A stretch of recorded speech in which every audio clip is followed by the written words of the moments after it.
Bonjour à tous et bienvenue à ce nouveau Good Morning Market. Nous sommes le mardi 6 août 2019.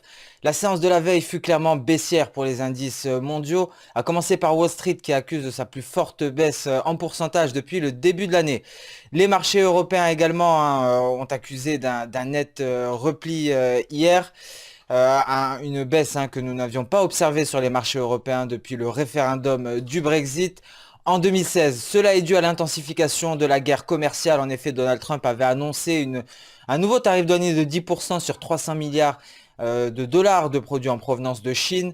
La Banque populaire de Chine a donc répliqué en dévaluant le yuan. Le yuan a donc enfoncé le plancher des 7 pour la première fois depuis 2008.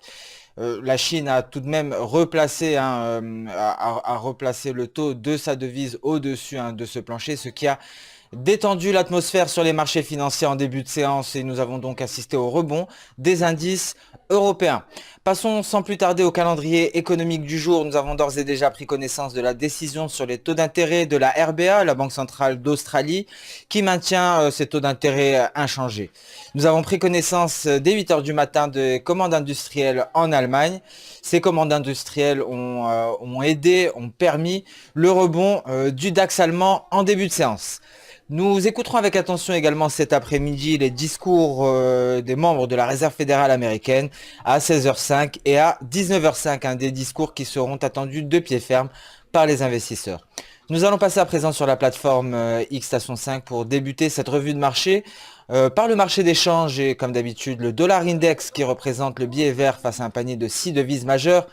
Le billet vert qui est venu tester hier son niveau de Kijun.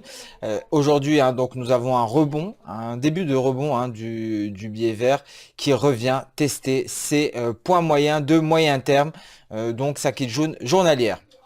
Je vous rappelle que le billet vert évolue dans un canal haussier depuis maintenant plus d'un an. L'euro-dollar, quant à lui, après une nette progression haussière la veille et un franchissement de toutes ses résistances, à savoir ses différents niveaux, mais également ses points moyens de court terme et de moyen terme matérialisés par la Tenkan et la Kijun. L'euro-dollar se replie aujourd'hui sans être parvenu à tester sa dernière résistance à 1,1264. L'USD-Yen, quant à lui, rebondit également, l'USD-Yen qui se repliait pendant 3 séances consécutives. Cela est dû à l'attrait du Yen dans une configuration de risk-off. Je vous rappelle que le Yen est une valeur refuge. Et donc aujourd'hui, nous avons assisté au rebond du Yen qui n'est pas parvenu, de l'USD-Yen, pardon, qui n'est pas parvenu à aller chercher les 107 420 représentant sa Kijun journalière. Les dollars des antipodes également effectuent leur rebond aujourd'hui après plusieurs séances de baisse consécutives, notamment pour la UDUSD qui ne cesse de se replier depuis le 19 juillet 2019. Alors aujourd'hui, la UDUSD est venue chercher ses niveaux d'ouverture de la veille et donc sa prochaine résistance est matérialisée par les 0,68 542. Donc pour terminer avec les dollars des antipodes, NZD-USD qui affiche une progression similaire avec un repli qui date de pratiquement un mois. Nous avons assisté au rebond du NZD-USD, rebond sur son support majeur à 0,65, NZD-USD qui est venu tester du bout de sa mèche supérieure la résistance à 0,65 790 avant de retracer cette progression haussière. Nous allons passer à présent sur le marché action et débuter par l'indice allemand, le DAX qui progresse à la hausse, donc un rebond prononcé du DAX appuyé par les commandes industrielles en Allemagne. Un DAX qui se dirige vers sa prochaine résistance qui correspond au 11 860, 11 860 qui correspondent à ce niveau de SSB, mais également ici un palier de Tenkan. Le CAC 40 également qui affiche une progression à la hausse, moins nerveuse que sur l'indice allemand. On se rapproche cependant du cours d'ouverture de la veille pour le CAC 40. Nous allons essayer d'apprécier cela sur une unité de temps inférieure. Donc le CAC 40 après cette figure de retournement pourrait aller chercher dans un premier temps sur un graphique H4 les 5324 points environ représentant sa Tenkan. Si ce niveau est franchi, le prochain niveau sera représenté par les 5360 avant d'atteindre la Kijun à 5406 et donc de permettre au CAC 40 de combler l'intégralité du gap et de se resituer au-dessus des 5400 points. Hein. Pour cela, il faudrait que le rebond se poursuive, ce qui n'est pas assuré hein, pour le moment, malgré ce début clairement haussier en début de séance pour les indices européens. Le Nasdaq, hein, quant à lui, qui avait accusé d'un net repli la veille et qui avait franchi donc son nuage journalier en validant le franchissement de sa SSB à 7412. Aujourd'hui, rebond hein, du Nasdaq qui réintègre actuellement son nuage après avoir franchi hein, ce support de la veille devenu résistance. Le S&P 500 a également effectué un rebond à l'heure actuelle et est en train de tester le bas de son nuage hein, qui représente la dernière résistance qui lui permettrait, si elle est franchie, d'intégrer son nuage et le prochain niveau sera matérialisé par le haut du nuage qui coïncide justement avec le dernier point de Kijun et avec le seuil psychologique hein, des 2900 points pour le S&P 500.